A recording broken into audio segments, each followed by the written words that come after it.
welcome to Ignite 2022, an industry-focused professional panel series. My name is Katie Martucci. I use she, her pronouns. I'm Assistant Director for Career Education here in the Center for Student Professional Development at DelVal, and I'll be your friendly Ignite facilitator. Today's panel features professionals from the financial services industry. And as a reminder, if you enjoyed today's conversation, please email cspd@delval.edu to connect one-to-one with any of our panelists. And you can also check out additional Ignite videos on the CSPD SharePoint site, which will be linked in the video notes. So without further delay, let's dive in. If we could have our panelists introduce themselves.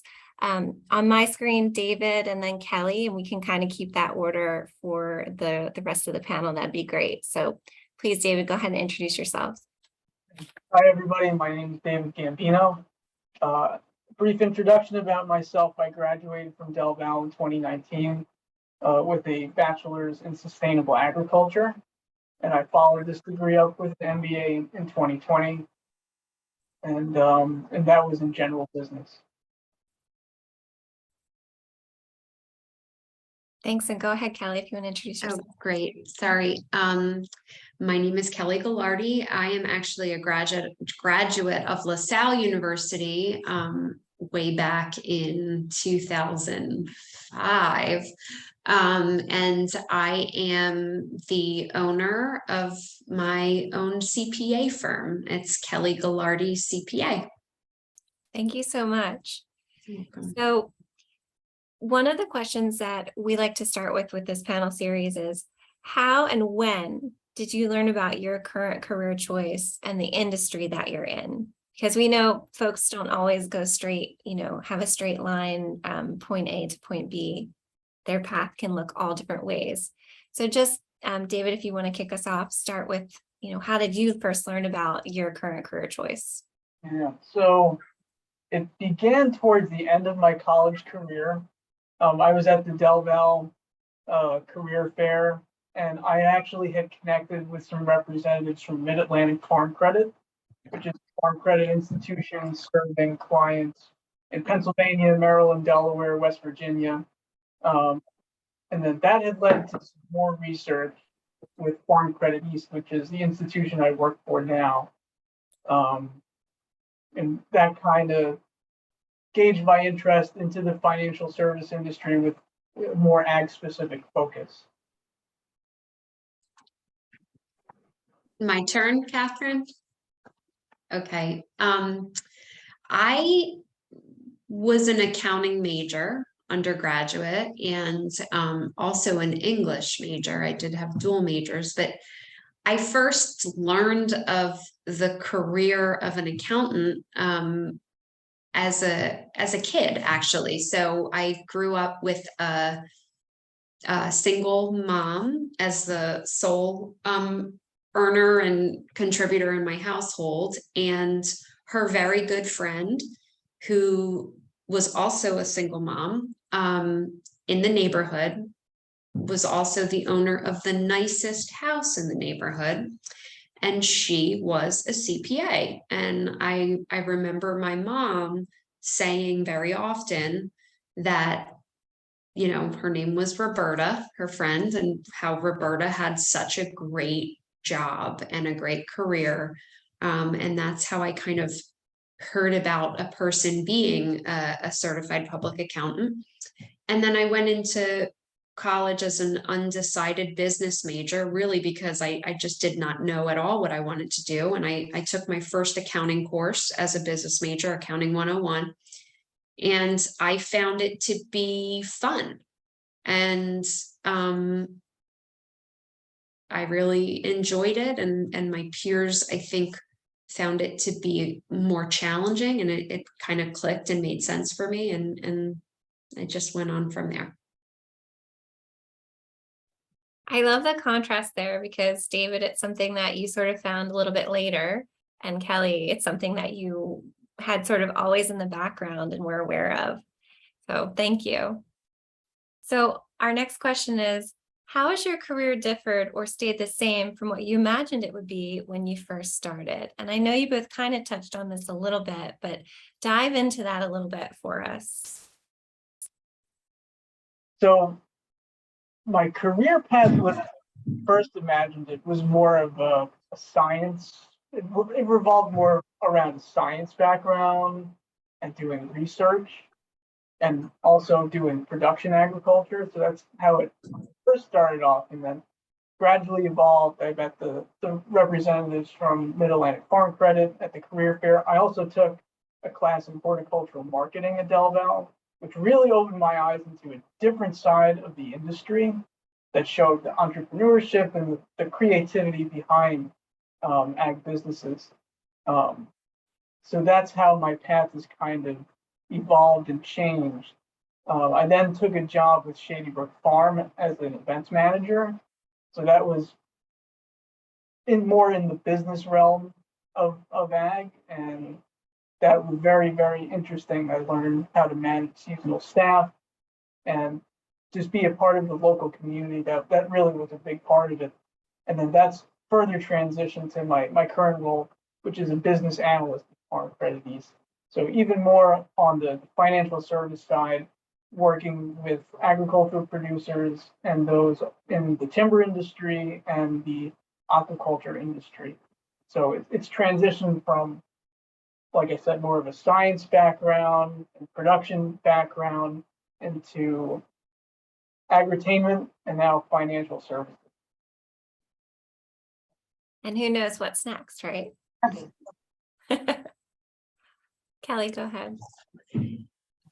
So initially when I decided to be an accounting major and then I envisioned my career thereafter, I imagined, working in a high rise, traveling all over, working at, certainly one of the big 4 accounting firms at that time, and working with really large clients. And that's what I wanted kind of from the get-go, to work for a large public accounting firm.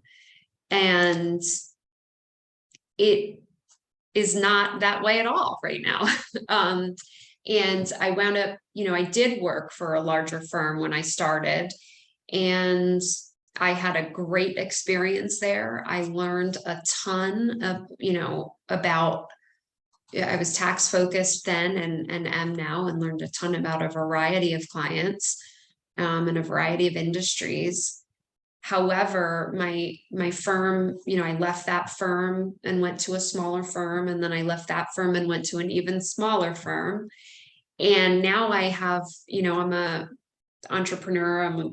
I just hired my first employee. So, doesn't get much smaller than where I'm at now in terms of the size of the business I'm in. And I never imagined I would like working for a small firm, but it's actually what I love and what I do best. I feel like my business is like a family practice of sorts.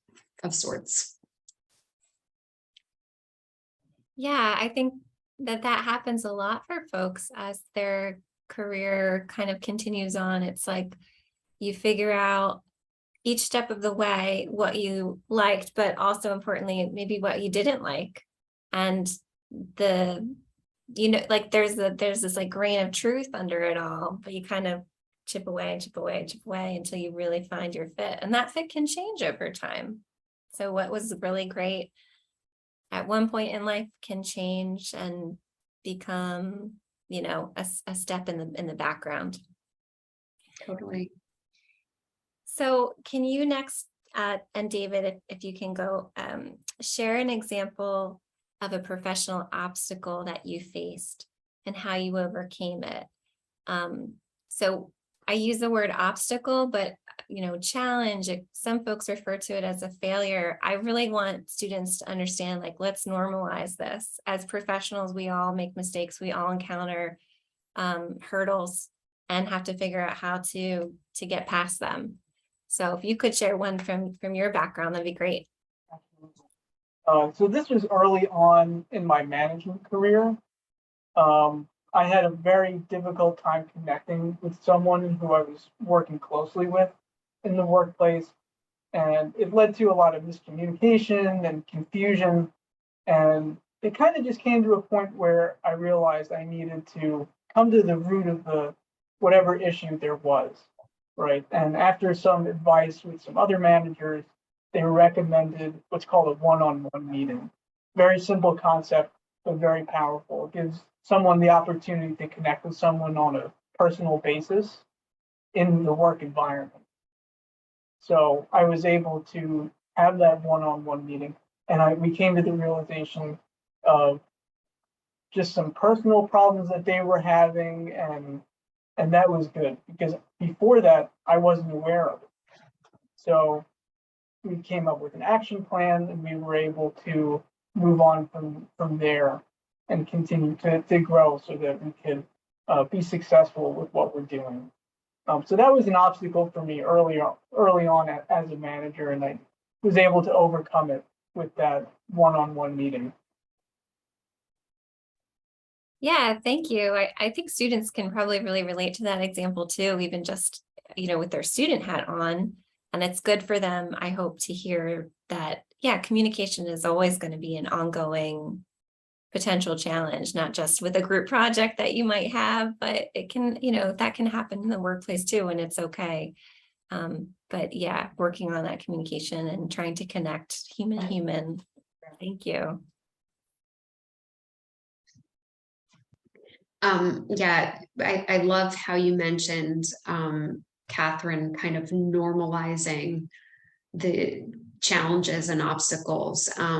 They certainly don't, disappear once you're out of college or done with your schooling. As human beings, we're most likely facing them, day in, day out, and different ones at different times. But certainly, plenty of professional obstacles that I have worked through in one way or another. Probably passing the CPA exam was a huge challenge for me. I had children at the time, and I had to sacrifice a lot of time with them to really focus in the evenings and on the weekends to study for the exam, because I was working full time as well. That was really difficult. My main obstacle that I still face and work through and have found ways to manage would really just be managing expectations of clients, and making sure that if it's so much better to tell clients that you're going to, have something done on a certain date and then deliver it earlier, rather than wanting to please clients so much that you're giving a date that might be a little bit too soon, or maybe you didn't take into account all the work that's required, and how it's way better to under promise than over promise, and how those tweaks of how you communicate can really manage the client's expectations and then their satisfaction with the whole experience. Yeah, I like that word, like making tweaks and adjustments, because you grow and evolve with your whatever role you're in. So you learn day to day and kind of on the fly a lot of times. So thank you. So if you can provide a pearl of wisdom to current students at DelVal, what advice do you have for them, those who maybe hope to follow in your footsteps and pursue a career in financial services, or become a CPA, or maybe kind of switch gears from one career path to another as they're working through their DelVal education? I think my biggest thing is it's good to embrace change, and to embrace opportunity when it comes your way. This might mean sacrificing time to accomplish it, or whatever. But having that change come into your life can really mean a lot, and it's good to just embrace it and pursue it and see where it can take you.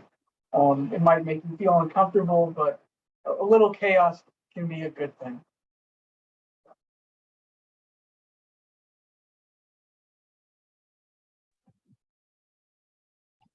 Sorry, go ahead. I wasn't able to hit the unmute button. Sorry, go ahead, Kelly. Oh, no, that's totally fine. Advice I have for any student that's looking to have a career as a CPA, an accountant, or really anything for that matter is it's easy to make a change in your trajectory the earlier on you are. And you know, it's never a bad time to maybe make a change. I always thought, I've heard this advice a while back, and I think it's great advice. If you're in a job, even if it's, you know, entry level in a firm, and there's someone there that you want to be, that's a good sign. And that can motivate you. If you are in an entry level or low level position in an organization and you can't find a person that you want to be, it's probably not a good situation. So that's my little bit of advice.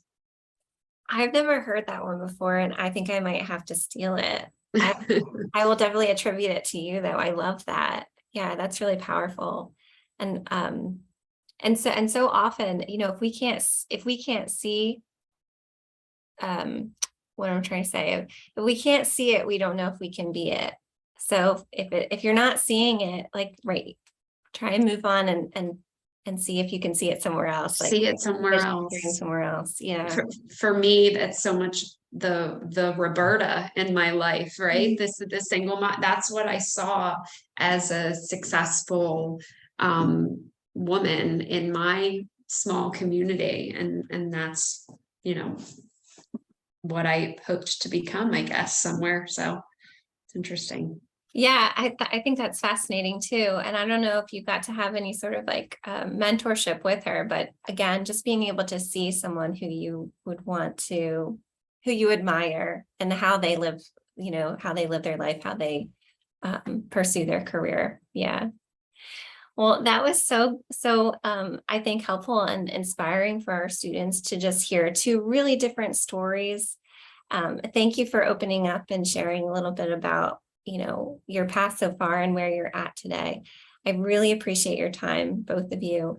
And again, students, feel free to reach out to CSPD if you'd like to follow up with these folks. So thank you again.